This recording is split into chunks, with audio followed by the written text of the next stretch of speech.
तो हाँ जी, देखो जी, आपका नाम प्रिंस है।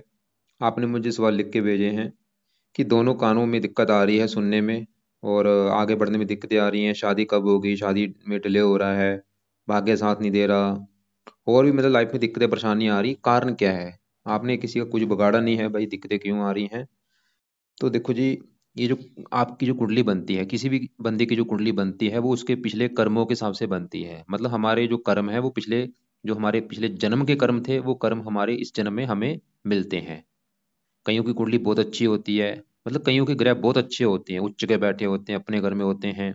कईयों के ग्रह बहुत ज्यादा खराब होते हैं। वो कारण क्या है? पिछले जन्म के हमारे कर्म। अब आपकी अगर कुंडली की बात करूँ कि कुंडली कैसी है, तो आपकी कुंडली में मुझे थोड़े से ग्रह ज्यादा खराब लगे हैं, अच्छे ग्रह कम हैं, खराब ग्रह आपके ज्यादा हैं। जैसे कि आपका गुरु नीच का बैठा है, शुक्र नीच का बैठा है, और भी कुछ हैं, जैसे राहु हो गया, शनि। तो अभी आपको मैं पूरा विस्तार में समझाऊंगा। और अगर आपको देखो जी अपनी लाइफ में चेंज लाना है, अगर आप चाहते हैं आपका भाग्य साथ या आगे बढ़ना चाहते हैं, तो आपको जो मैं पाठ पूजा बताने वाला हूँ वो आपको करने पड़ेंगे। तो सबसे पहले आप समझो कि ये जो कुंडली होती है, इसमें होते हैं टोटल 12 घर। 12 घर मैं लिख देता हूँ, आप समझ लो। ये है पहला घर, ये है आपका दूसरा घर, तीसरा घर, चौथा, पांचवा घर, छठा, सातवां घर, आठवां, ये है नौवां, 10वां, 11वां और लास्ट वाला 12वां घर। अब ये जो मैंने 12 घर लिख रखे हैं, इन घरों से आपके जीवन के बारे में कुछ ना कुछ पता किया जाएगा। जैसे कि पहले घर से तो हम देखेंगे कि आपका शरीर कैसा होगा, हेल्थ कैसी होगी, स्वभाव कैसा, रंग रूप कैसा, पर्सनैलिटी कैसी, सर कैसा। इस पहले घर से हम देखेंगे। दूसरा घर आपके है धन जोड़ने का। तीसरा घर छोटे भाई बहनों का है। चौथा घर आपकी माता, मकान, वाहन का है। पांचवा घर बच्चों का है। छठा घर शत्रु, रोग, कर्जे का है। सातवां घर बनेगा आपकी पत्नी का। आठवें घर से आपकी उम्र देखेंगे। नौवें घर से आपका भाग्य देखेंगे। 10वां घर काम काज का है। 11वां घर है आमदनी, लाभ, बड़े भाई बहन। और 12वें घर से आपके खर्चे देखेंगे। तो आपने मेरी भाई दो बातें नोट कर लेनी है। पहली बात, जो मैंने 12 घर लिख रखे हैं, इनको याद कर लो। दूसरी बात, इन 12 घरों से जो कुछ देखा जाएगा वो याद कर लो। और अब आप ये देखो कि आपने क्या देखना है। जैसे कि मान लो आपका सवाल है आपकी पत्नी को लेके। तो अभी 12 घरों में मैंने पत्नी का जो घर बोला है वो है 7वां घर। 7वें घर से देखा जाएगा आपकी पत्नी के बारे में। और 7वें घर में एक नंबर लिख रखा है, 1 नंबर। एक है मेष राशि, और मेष राशि का जो मालक है वो है ये मंगल। तो आपकी भाई पत्नी के लिए हमें मंगल को देखना पड़ेगा। ऐसे ही अगर आपका सवाल आपके छोटे भाई बहनों को लेके है, तो तीसरा घर कुंडली में छोटे भाई बहनों का होता है। और तीसरे घर में नंबर लिखा है 9। 9 है धनु राशि, मालक इसका बना गुरु। तो आपके छोटे भाई बहनों के लिए तीसरे घर के मालक गुरु को देखना पड़ेगा। अब आपको देखो जी, मोटा मोटा बेसिक जानकारी समझ आ चुकी है कि जो भी कुछ देखना है वो घर देखना है, और घर का जो मालक है वो मालक देखा जाता है। अब बात करते हैं भविष्यवाणी की। जैसे मैंने आपको भी बोला कि आपके जो ग्रह हैं वो थोड़े से खराब ज्यादा हैं, अच्छे ग्रह कम है, खराब ग्रह ज्यादा है। अब होता क्या है कि जो 9 ग्रह होते हैं, ये ज्यादा एक्टिवेट कब होते हैं, मतलब इनका जो असर है, जैसे आपका देखो जी, गुरु भी खराब है और शुक्र भी खराब है। ये जो ग्रह है, ये ज्यादा इनका असर जो है वो हमारे जीवन के ऊपर कब आता है? जब इनकी चलती है दशा। और जो दशा होती है वो होती है दो प्रकार की। एक होती है महादशा, एक अंतरदशा। महादशा जो होती है काफी बड़ी होती है, जो कि आपके ऊपर चली हुई है राहु ग्रह की। कब चली है? 19 से चली है भाई, और ये 37 में खत्म होगी। तो इसका मतलब ये है कि आपके जीवन के ऊपर आज के समय में सबसे बड़ा असर है राहु का। और राहु का जो आपके ऊपर असर है वो है 80%। आप ये समझ लो, आपकी 100 में से 80% लाइफ में जो कुछ आपके साथ हो रहा है, राहु की वजह से हो रहा है। जो भी आप खा रहे हैं, पी रहे हैं, काम कर रहे हैं, कुछ भी राहु की वजह से हो रहा है आपके साथ। और बाकी बचा 20% असर है शनि का, जिसकी चली है अंतरदशा। कब चली है? दूसरा महीना 24 को, और 12वां महीना 26 में खत्म होगी। तो हमने क्या देखा कि आज के समय में आपके ऊपर सबसे बड़ा असर राहु का है, और कुछ असर आपके ऊपर शनि का भी है, लेकिन बड़ा असर है राहु का। अब देखो जी, आपका जो राहु है, हम उसको देखेंगे। अगर राहु कुंडली में अच्छा निकला, फिर तो आपकी लाइफ में अच्छा ही अच्छा करेगा। अगर राहु खराब निकला, तो लाइफ में आपकी में खराब ही खराब करेगा। तो सवाल ये है कि राहु अच्छा है या बुरा है। तो राहु आपका देखो जी ज़्यादा खराब है, अच्छे फल भी देगा लेकिन अच्छे फल कम देगा, खराब फल थोड़े से ज़्यादा देगा। और आप चाहे नोट कर भी लेना कि जब से राहु की दशा चली होगी, आपकी लाइफ में दिक्कतें, परेशानियां, रुकावटें, स्ट्रगल, चिंता, भाग दौड़, इन चीज़ों का सामना आपको करना पड़ रहा होगा। तो राहु को विस्तार में जानते हैं, तो राहु यहाँ पे बैठे हैं आपकी कुंडली के 11वें घर में। अब ये जो 11वां घर है, ये घर है आपके बड़े भाई बहनों का घर, इच्छा पूर्ति का घर, आमदनी का घर, यहाँ से इनकम देखी जाती है। और ये घर से लाभ देखा जाता है कि आपके कामों में लाभ होगा या नहीं। और भी काफी चीजें हैं, मित्रों को सुख देखा जाता है। अब देखो जी फार्मूला मैंने आपको एक समझा रखा है कि घर का मार्ग देखना आपने। तो 11वें घर में क्या लिख रखा है, 5 नंबर, जो कि है सिंह राशि।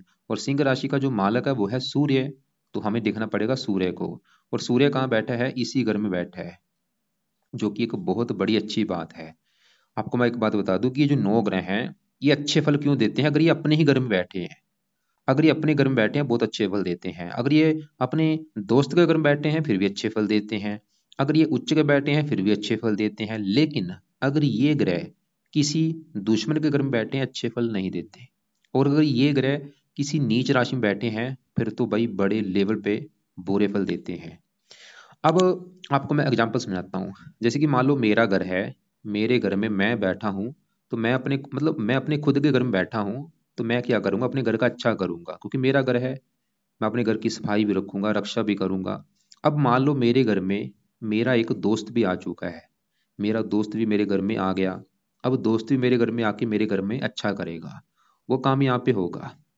लेकिन मेरे घर में मेरा एक दुश्मन आ चुका है, अब दुश्मन क्या करेगा, वो मेरे घर में आके मेरे घर का टीवी तोड़ सकता है, फ्रिज तोड़ देगा, बेड तोड़ देगा, घर का नुकसान करेगा। और वो मेरे साथ भी मारपीट करेगा। वो काम यहाँ पे तीनों ग्रहों के साथ होगा। ये जो 11वां घर है, इस घर में 5 लिखा है, इस घर का जो मालक है वो है सूर्य, जो कि इसी घर में बैठा है, जो कि बहुत बड़ी अच्छी बात है। मतलब सूर्य आपका अच्छा है क्योंकि वो अपने घर में बैठा है। सूर्य तो ये दिखा रहा है कि आपकी भाई इच्छाएं सभी पूरी होंगी, आमदनी बहुत अच्छी होगी, आपके बड़े बड़े आपको लाभ मिलेंगे, आप धनी होंगे। आपके अगर बड़ा कोई बड़ा भाई बहन होगा उसका सुख अच्छा है क्योंकि सूर्य अपने घर में बैठा है। एक योग बना है रवि कृत राजयोग, पिता का कार्य का पिता से लाभ होगा, सरकार से आपको लाभ होगा, मान प्रतिष्ठा अच्छी मिलेगी, सूर्य ही दिखा रहा है। अब सूर्य के साथ इसी घर में बुध बैठा है। बुध भी आपका बड़े लेवल पे अच्छा है, क्यों, क्योंकि बुध सूर्य को अपना दोस्त मानता है। और बुध सूर्य के घर में आके बैठा है। जैसे कि मैंने आपको बोला कि मेरे घर में मेरे साथ मेरा दोस्त आया है, तो दोस्त भी मेरे घर में मेहमान बन के आएगा, अच्छा करेगा। तो बुध भी अच्छा है आपका क्योंकि वो इसी घर में दोस्त के घर में आके बैठा है। तो बुध भी अच्छा है। अब क्या अच्छे फल देगा, बुध का जो अपना घर है वो है ये 9वां घर, जहां से देखा जाएगा आपका भाग्य है। भाग्य देखना है 9वें घर से, 9वें घर में नंबर 3 लिखा है, जो कि है मिथुन राशि, मालक बुध। भाग्य चला गया 11वें घर में। बुध ये दिखा रहा है कि आपकी भाग्यवंशी, आपकी आमदनी अच्छी होगी, इच्छाएं पूरी होंगी, आपको धन मिलेगा, लाभ मिलेगा। मतलब बुध भी अच्छा है। अब देखो जी हमने यहाँ पे सूर्य देखा जो कि अपने घर में, वो भी अच्छा है, बुध देखा वो भी अच्छा है। लेकिन अब इन दोनों की अच्छे फलों में कमी आ चुकी है, इन दोनों के साथ बैठने में, राहु बैठने की वजह से। खासकर आपका जो सूर्य है वो बुरी तरह से खराब हो जाएगा राहु की वजह से।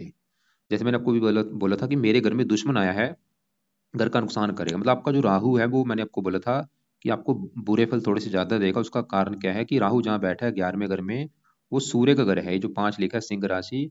और राहु जो है वो सूर्य को अपना दुश्मन मानता है। तो राहु अभी, क्योंकि राहु का आपके ऊपर असर है, राहु की दशा है, तो राहु क्या करेगा, इस घर को थोड़ा सा खराब कर देगा। आपकी आमदनी को लेकर दिक्कतें आएंगी, जो आपकी इनकम है उसको लेकर दिक्कतें आएंगी। आपको सबसे बड़ी, आपके कामों में लाभ नहीं मिलेगा, आपकी इच्छाएं पूरी नहीं होने देगा।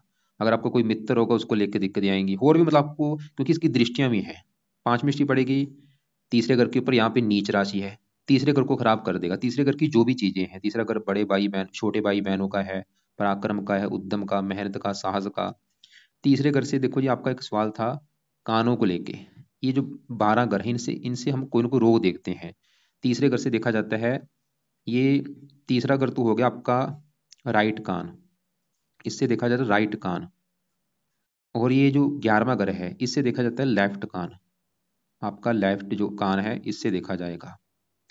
ये 12 घर से कोई ना कोई रोग देखा जाए। 5वें घर से पेट देखा जाता है, छाती, चौथे घर से छाती फेफड़े देखे जाते हैं, दूसरे घर से हमारा चेहरा देखा जाता है, पहले घर से सर देखा जाता है। मतलब अगर हमने कोई रोग देखना है, आपको जैसे रोग लगा है कानों का, तो दोनों कानों में दिक्कत आ रही है, तो इन घरों को देखना पड़ेगा। अब तीसरा घर है जो है, तीसरे घर के ऊपर देखो जी पड़ रही है राहु की दृष्टि। तो राहु क्या करेगा, तीसरे घर की भी हानि कर देगा, तीसरे घर की जो भी चीजें हैं। और इसकी सातवीं दृष्टि पड़ेगी पांचवें घर के ऊपर, आपकी बुद्धि भ्रमित कर देगा, पढ़ाई में दिक्कतें। और राहु सातवें घर को देख रहा है नौवीं दृष्टि से, जो कि पत्नी का घर है।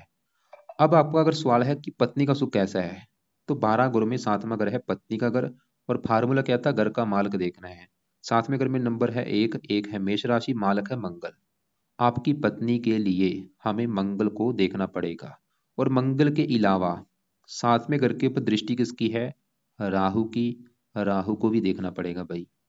और इसके अलावा शुक्र जो है पत्नी का कारक होता है, शुक्र भी देखना पड़ेगा। मतलब आप समझ लो 3 ग्रह देखने पड़ेंगे पत्नी के लिए। अभी क्योंकि हम राहु की बात कर रहे हैं, तो राहु जैसे कि मैंने बोला दुश्मन के घर में बैठा है, नीच राशि को देख रहा है, और सातवें घर को देख रहा है पत्नी घर को, और सातवें घर में मंगल की राशि जो कि राहु की है दुश्मन की राशि। तो राहु भाई सातवें घर को भी खराब कर रहा है। मतलब सातवां घर पत्नी का, आपके एक तो विवाह में देरी कर देगा, और विवाह अगर हो भी गया तो आपकी पत्नी से आपके मनमुटाव भी होंगे। और राहु सूर्य के साथ साथ बैठ के यहाँ पे एक दोष बन चुका है। जब भी राहु सूर्य एक साथ बैठते हैं इसे कहते हैं सूर्य ग्रहण दोष। और कुछ मात्रा में इसको पित्तर दोष भी कहते हैं। और पित्तर दोष की वजह से भी बंदे को लाइफ में आगे बढ़ने में दिक्कतें आती हैं। मतलब ये कुंडली में आपके देखो जी राहु का सही होना बहुत जरूरी, सीधी सी बात ये है। और आपने जैसे बोला था आपके जो कान में दिक्कतें आ रही हैं, देखो जी आपके जो अगर लेफ्ट कान में दिक्कत आ रही है, वो तो आपको दे रहा है राहु। वो आपको मैं विद प्रूफ के साथ दिखा भी देता हूँ। और जो आपके राइट कान में दिक्कत आ रही, तीसरा घर है राइट कान का। इसका जो कारण है, क्योंकि तीसरे घर में 9 लिखा है, 9 है धनु राशि, मालक गुरु जो कि नीच का बैठ है। तो आपके राइट कान में दिक्कत आने का कारण गुरु है, सबसे बड़ा कारण। और तीसरे घर के ऊपर राहु की दृष्टि, वो भी इस घर को खराब कर रहा है। और शनि भी इस घर को देख रहा है। अब जैसे कि मैंने बोला ये 11वें घर, क्योंकि खाली आपकी बात नहीं है, मैंने ऐसी हजारों कुंडलियां देखी हैं, जब भी राहु 11वें घर में होता है ऐसे लोगों को कान में दिक्कतें आती हैं। कब आती हैं, खासकर ऐसे लोगों को दिक्कतें आती हैं बुढ़ापे में जाके। लेकिन अभी तो आपकी उम्र कम है, आपको पहले ही आ चुकी है, वो भी कोई बड़ी बात नहीं। अब आपको मैं दिखा भी देता हूँ। आपका देखो पहले लगन कौन सा है, तुला लगन है, राहु बैठा है 11वें घर में। यहाँ पे बैठ देखो, यहाँ पे पढ़ो, क्या है तुला लगन में। अब राहु आपका वो 11वें घर में बैठा है, तुला लगन हमने निकाला, राहु आपका आया है 11वें घर में। यहाँ पे देखो एकादश भाव मतलब 11वां घर, सिंह राशि, क्योंकि आपका राहु बैठा है ना सिंह राशि में। सिंह राशि में यहाँ पे पढ़ लो, यहाँ पे लिखो, ये क्या लिख रखा है, कान रोग से पीड़ित। मतलब कान में रोग दे ही देता है, और भी चीजें लिख रखी है, बाद में आप चाहे पढ़ लेना। तो हमने क्या देखा, मतलब आपकी अगर लेफ्ट कान में दिक्कत आई है वो राहु की वजह से है। तो राहु भाई अगर आपने राहु को सही कर लिया, आप समझ लो आपकी हजारों दिक्कतें दूर हो जाएंगी। लेफ्ट कान सही हो जाएगा, आमदनी बढ़नी शुरू हो जाएगी, किस्मत साथ देना शुरू हो जाएगी, सूर्य ग्रहण दोष खत्म हो जाएगा, ये जो पित्तर दोष बना है वो खत्म हो जाएगा, राहु सूर्य को जो खराब कर रहा है वो नहीं करेगा, बुध को खराब नहीं करेगा, भाग्य की हानि नहीं होगी, विवाह में देरी नहीं होगी, पत्नी से लड़ाई झगड़े नहीं होंगे, हजारों फायदे होंगे। और राहु का सवाल कि राहु के क्या उपाय हैं, तो वो लिख लो। तो रात के समय देखो जी इसके जो उपाय करने हैं, इसमें से दो इसके पाठ है वो पढ़ने हैं। पहला पाठ है राहु कवच का पाठ। ये पाठ आपने रात को पढ़ना है, या इसकी ऑडियो लगा के सुन लिया करो। इसको रिपीट कर सकते हो, मतलब एक बार पढ़ लिया है दोबारा फिर पढ़ लो। कम से कम 2 पाठ पढ़ने हैं या सुनने हैं, इसी पाठ को 2 बार पढ़ लिया करो। 2 मिनट का पाठ है, जरा टाइम आपका नहीं लगेगा। दूसरा उपाय है राहु स्रोत का पाठ आपने पढ़ना है, इसको भी कम से कम 2 बार पढ़ लिया करो। तो राहु के लिए देखो जी 2 पाठ मैंने बोले हैं आपको, जो कि रात के समय पढ़ने हैं या इनको सुनना है। और भाई ईमानदारी से पाठ पढ़ने हैं सही ढंग से, तभी आपको फायदा होगा। तीसरा उपाय राहु के लिए, राहु का दान करना शुरू कर दो। दान क्या करेगा, इसकी जो 26 डिग्री पावर कम कर देगा, इसको मतलब शांत करेगा। और दान बहुत जरूरी है करना आपके लिए, जो कि आप कोशिश करो रोजाना राहु का दान किया करो, या हफ्ते में 3-4 दिन तो दान कर दिया करो। और कब तक दान करना है, जब तक राहु की दशा आपकी चलेगी। और राहु का दान है क्या, वो आपको मैं वीडियो भेज दूंगा। चौथा उपाय राहु को सही करने के लिए, आपने शिव जी की पूजा उपासना करनी है। शिव जी की पूजा उपासना का मतलब ये है कि रोजाना शिव जी के मंदिर में जाना शुरू कर दो। और वहां पे बैठ के ओम नमः शिवाय या शिव चालीसा पढ़ो। या आप क्योंकि आपको हेल्थ को भी लेकर दिक्कतें आ रही हैं, तो आप वहां पे बैठ के महामृत्युंजय मंत्र का जाप कर सकते हैं। पर हेल्थ को लेकर दिक्कत आ रही है तो शिव जी के मंदिर में जाके महामृत्युंजय मंत्र का जाप करो वहां पे बैठ के। राहु देखो जी, जो बंदा हनुमान जी की पूजा उपासना करता है उसको भी राहु कष्ट नहीं देता। तो आप हनुमान जी की भी पूजा उपासना करनी शुरू कर दो, मतलब आप हनुमान जी का भी कोई ना कोई पाठ पढ़ा करो। तो शिव जी और हनुमान जी की पूजा उपासना आपने करनी है। और ये आप चाहे दोनों टाइम करो, सुबह भी जाओ हनुमान जी के मंदिर, शाम को भी जाओ, इनके पाठ पढ़ा करो, हनुमान चालीसा पढ़ लो, बजरंग बाण पढ़ लो। इसके और भी आपको फायदे हैं, क्योंकि आपका जो मंगल दोष भी बना है वो भी खत्म होगा हनुमान जी के उपाय से, क्योंकि ये शनि भी आपका छठे घर में, उसके भी मैंने उपाय बताने हैं। तो हनुमान जी के उपाय करने से आपके 3 ग्रह अच्छे हो जाएंगे। राहु तो अच्छा होगा ही, मंगल दोष भी जो कुंडली में बना है वो खत्म होगा, शनि अच्छा हो जाएगा। तो हनुमान जी की पूजा उपासना का मतलब ये है कि रोजाना हनुमान जी के मंदिर जाना शुरू करो, वहां पे बैठ के हनुमान चालीसा पढ़ ले करो, या हनुमान चालीसा घर पे भी पढ़ सकते हो, बजरंग बाण का भी पाठ कर लिया करो, दोनों पाठ पढ़ लो सुबह शाम। अब नीले कपड़े पहनने बंद कर दो, और बल्कि नीला दान किया करो। तो दान की वीडियो मैं भेज दूंगा, उसको आप देख लेना। तो हमने क्या देखा कि आपके जीवन के ऊपर जो दशा चली हुई है बड़ी राहु की है, वो हमें अच्छा नहीं लगा, क्योंकि वो दुश्मन के घर में बैठा है। सूर्य, राहु सूर्य के साथ बैठने की वजह से सूर्य ग्रहण दोष बना है, पित्तर दोष बना हुआ है, तो उसके मैंने आपको उपाय बता दिए हैं। तो वो उपाय करने से क्या होगा, राहु शांत होगा, हजारों दिक्कतें आपकी दूर हो जाएंगी, कान का रोग भी दूर हो जाएगा, और भी हजारों दिक्कतें। अब देखो जी, आगे बढ़ते हैं। आपके ऊपर चली हुई है शनि की अंतरदशा, दूसरा महीना 24 को चली है, पिछले 4-5 महीने हो चुके हैं। सवाल की शनि कैसा है, और नेगेटिव बात क्या है कि शनि भी अच्छा मुझे नहीं लगा। क्यों? आपको मैंने पहले बोला था आपके ग्रह मुझे थोड़े से खराब ज्यादा लगे हैं। तो शनि क्यों खराब नहीं लगा, क्योंकि शनि आपका बैठा है यहाँ पे कुंडली के छठे घर में। ये जो मैंने 12 घर बोले थे आपको, ये छठा घर कुंडली का अच्छा घर नहीं होता, क्योंकि छठे घर से रोग देखा जाता है, रोग, शत्रु, कर्जा, कोर्ट कचहरी, चोरी, ठगी, विश्वासघात, खराब चीजें छठे घर से दिखते हैं जहाँ पे ये शनि आके बैठा है। एक तो छठा घर ऊपर से यहाँ पे बैठा भी है, जो 12 लिखा है, गुरु के घर में बैठा है, दुश्मन के घर में। अब शनि क्या बुरे फल देगा, शनि देखो जी छठे घर में बैठा है, तो छठे घर को कर देगा एक्टिवेट। छठा घर है रोग, ये शनि आपको रोगी बनाएगा। ये शनि भी आपको हेल्थ को लेकर दिक्कतें पैदा करेगा कोई ना कोई। छठा घर शत्रु का आपके शत्रु बढ़ा देगा। छठा घर कर्जे का आपको कर्जदार भी बना सकता है, और भी मतलब लाइफ में दिक्कतें पैदा करेगा ये शनि। आप चाहे नोट कर भी लेना कि पिछले 3-4 महीने से आपकी लाइफ में दिक्कतें ज्यादा आ रही होगी, दिक्कतें, परेशानियां, रुकावटें।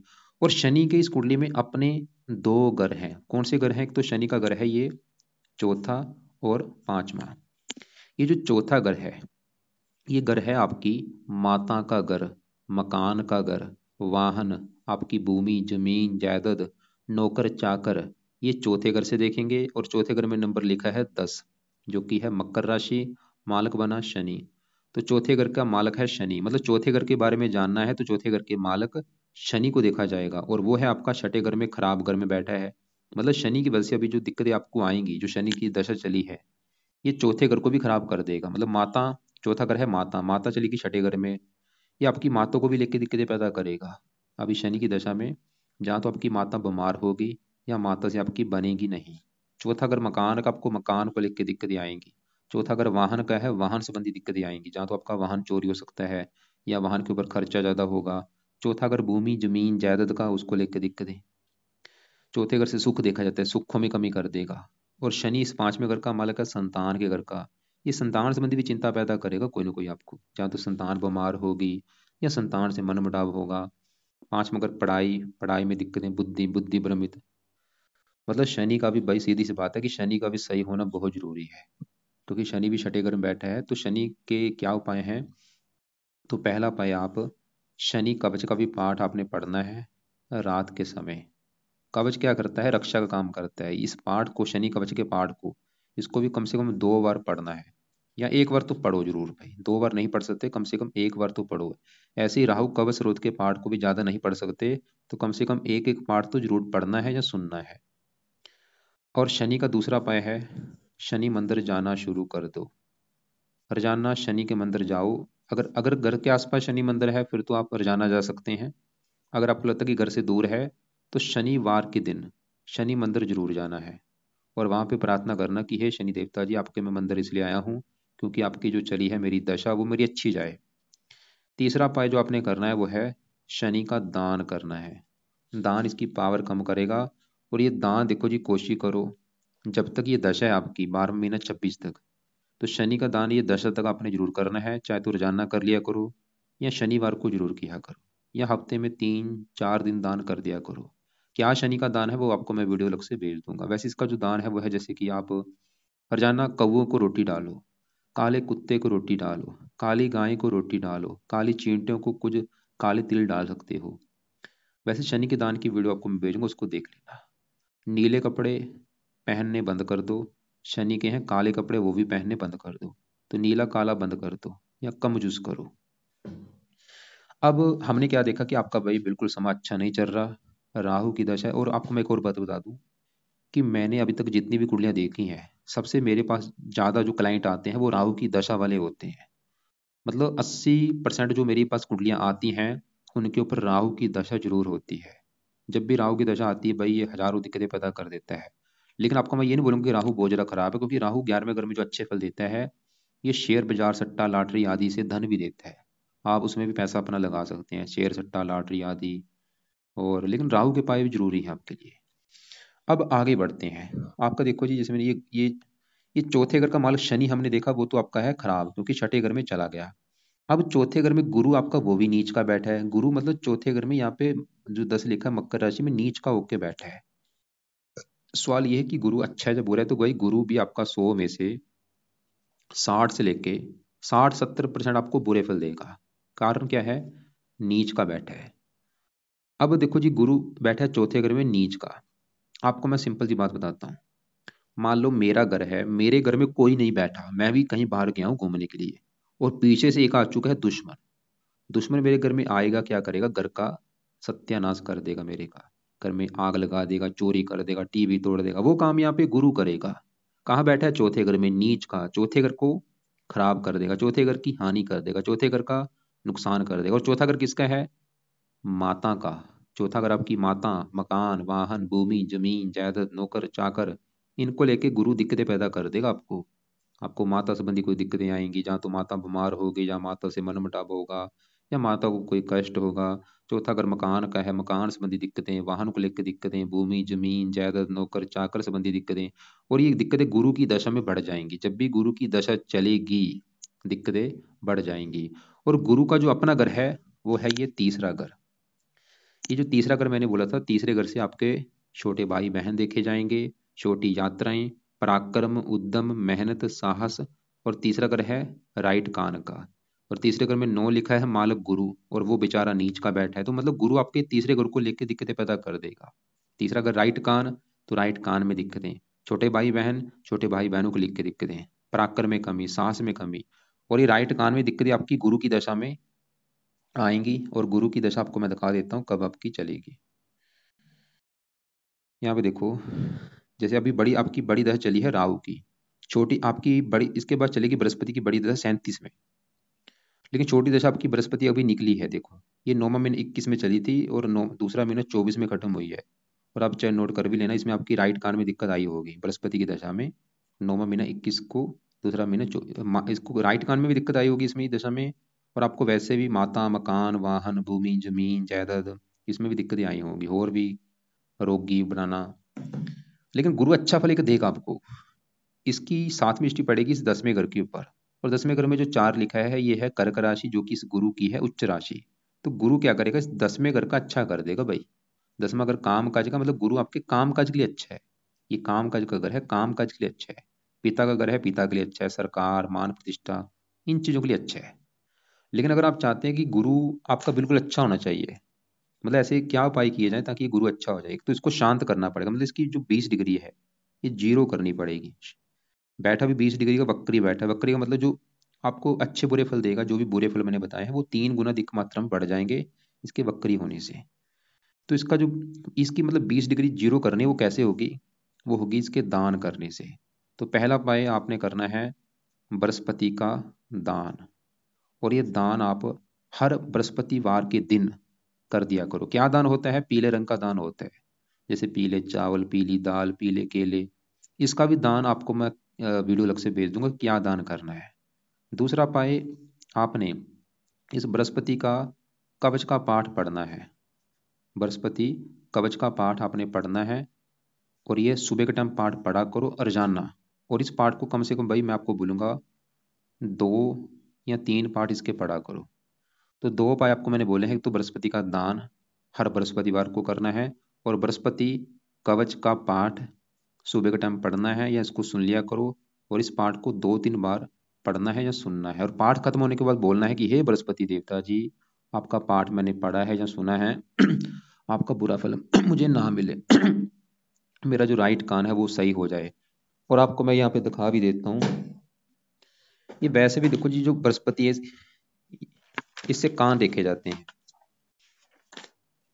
यहाँ पे देखो, ये मतलब बृहस्पति गुरु को कहते हैं। बृहस्पति के जो रोग हैं यहाँ पे लिखा रखे हैं, देखो यहाँ पे कान का रोग या बहरापन, मतलब आप समझ लो आपकी राइट कान में दिक्कत आई है जो, वो बृहस्पति की वजह से है, लेफ्ट कान में राहु की वजह से है। अब आगे बढ़ते हैं। आपके देखो जी शुक्र भी नीच का बैठा है भाई, ये भी आपका खराब है। मैं आपको पहले बोल चुका हूँ कि आपके ग्रह भाई थोड़े से खराब जाता है। क्यों खराब है? पिछले जो आपके कर्म थे, कर्मों का जो आपने जो कर्म किए होते हैं, जो भी किस, चाहे आपके कर्म लगा लो मेरे लगा लो, वो कर्मों का फल इस जन्म में मिलता है, सीधी सी बात ये है। अब कर्म अच्छे कैसे होंगे आपके? आपको कर्म अच्छे करने पड़ेंगे। आपको ये पाए करने पड़ेंगे, और भी आप भाई थोड़े से धार्मिक बनो। जितना ज़्यादा धार्मिक बनोगे उतना आपको फायदा होगा। जो भी आपको जिस धर्म में आपको अच्छा लगता है, जो पाठ पूजा करनी अच्छी लगती है, वो किया करो। तो अब यहाँ पे शुक्र को बात करते हैं, शुक्र क्यों खराब है। शुक्र देखो जी दो कारणों से खराब है। एक तो शुक्र आपका बैठा है कुंडली के 12वें घर में। 12वें घर से खर्चा देखा जाता है, हानि, दान, दंड, हॉस्पिटल, पागलखाना, विदेश यात्रा, जेल यात्रा। एक तो शुक्र खराब होने का कारण वो 12वें घर में है। ऊपर से 12वें घर में 6 लिखा है, कन्या राशि, जो कि शुक्र की है नीच राशि। और ऐसा देखो, मैं फिर बोलूंगा, जैसे आपको मैंने बोला था गुरु आपको कई प्रकार के अच्छे फल भी देगा, ऐसे ही जो शुक्र है कुछ अच्छे फल भी देगा। ऐसा नहीं कि बिल्कुल टोटली खराब है, कुछ अच्छे फल भी देगा, लेकिन बुरे फल थोड़े से ज्यादा है। तो शुक्र एक तो 12 में अगर ऊपर से नीच का बैठा है, नीच का बैठने की वजह से ज्यादा खराब है। क्या बुरे फल देगा शुक्र का? जैसे गुरु देखो जी, तीसरे घर का मालक है गुरु, का वैसे ही छठे घर का भी मालक है। ऐसे शुक्र बैठे है 12वें घर में नीच का, लेकिन गुरु शुक्र का जो अपना घर है वो है ये पहला घर।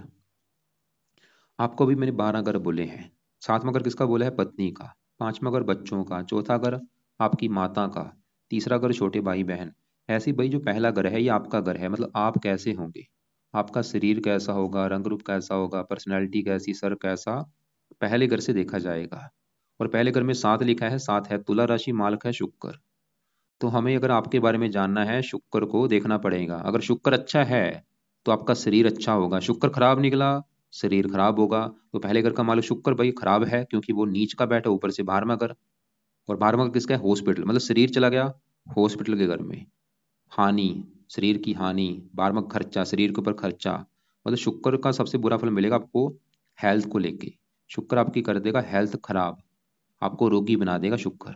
कौन सा रोग?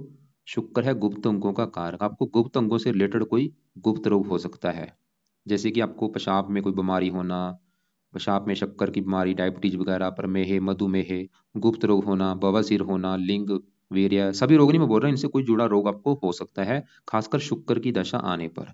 और जब भी शुक्र की दशा आएगी उस समय ये रोग आपको हो सकता है। कब दशा चलेगी? ये अभी आगे चलेगी आपके शुक्र की दशा 30 को, 2030 में चलेगी और 33 में खत्म होगी। ये जो 3 साल की दशा होगी इसमें आपको गुप्त रोग होने के ज्यादा योग है। और शुक्र ऐसा नहीं कि दशा में ही ज्यादा बुरे फल देगा, ये बचपन से वैसे बुरे फल दे रहा है, बस बुरे फल बढ़ जाएंगे दशा आने पर। और शुक्र जैसे कि देखो जी विवाह का कारक है, विवाह संबंधी दिक्कतें आपको आएंगी। पत्नी का कारक है, पत्नी भी आपकी बीमार कर देगा ये, पत्नी को भी लिख के दिक्कतें आएंगी। साथ में शुक्र चंद्रमा बैठा है, ये बंदे को कामुक भी बनाता है, काम वासना बनाता है, मतलब आपके एक्स्ट्रा फेयर भी करा देगा। आप लड़कियों के पीछे भागने वाले होंगे बहुत ज्यादा, काम वासना बहुत ज्यादा बढ़ेगी आपकी शुक्र की वजह से। हर टाइम आपके मन में आएगा कि भाई, लड़कियों के विचार बहुत ज्यादा आते हैं और फंसने का भी योग बनाता है। और शुक्र तो यहाँ पे मतलब शुक्र, क्योंकि अब यहाँ पे लिख लो कि शुक्र के उपाय करने से क्या फायदे होंगे भाई। शुक्र देखो जी उपाय इसके करोगे, सबसे बड़ा फायदा, आप गुप्त रोगों से बचेंगे, गुप्त बीमारियों से बचेंगे, पत्नी का सुख अच्छा होगा, विवाह का सुख अच्छा मिलेगा, विवाह में देरी नहीं होगी, आपका शरीर का मालक का शरीर अच्छा होगा, हेल्थ अच्छी होगी, लाइफ में स्ट्रगल नहीं करना पड़ेगा, खर्चे कम हो जाएंगे, क्योंकि खर्चे भी आपके बढ़ाएगा, या आपके वैसे खुद के ऐशोआराम के ऊपर भी खर्चे बढ़ाएगा। आप अपने खुद के ऐशोआराम के ऊपर भी खर्चा करेंगे, और उसकी वजह से कई बार आपको कर्जदार भी बना सकता है। भाई करूं क्या, ग्रह आपके ज्यादा खराब है तो पहाड़ बोझ तो करने ही पड़ेंगे आपको। तो शुक्र के क्या उपाय हैं? पहला उपाय, इसके वैसे काफी उपाय हैं लेकिन अभी तो चलो आप एक उपाय कर लो इसका, लेकिन जब इसकी दशा आपकी चलेगी उस समय भाई उपाय ज्यादा करने हैं। तो अभी क्या उपाय करना है? अभी सिर्फ इसका एक पाठ है, शुक्र कवच का पाठ। इस पाठ को पढ़ो। कवच सुनने से लग रहा है, कवच का मतलब क्या है? रक्षा का काम करेगा ये। तो कवच का पाठ आपने इसको भी 2 या 3 पाठ सुबह के टाइम पढ़ने हैं, ये इस पाठ को सुन लिया करो। दूसरा, शुक्र का दान किया करो हर शुक्रवार को। शुक्र के दान की वीडियो आपको भेज दूंगा, तो हर शुक्रवार को शुक्र का दान कर लिया करो।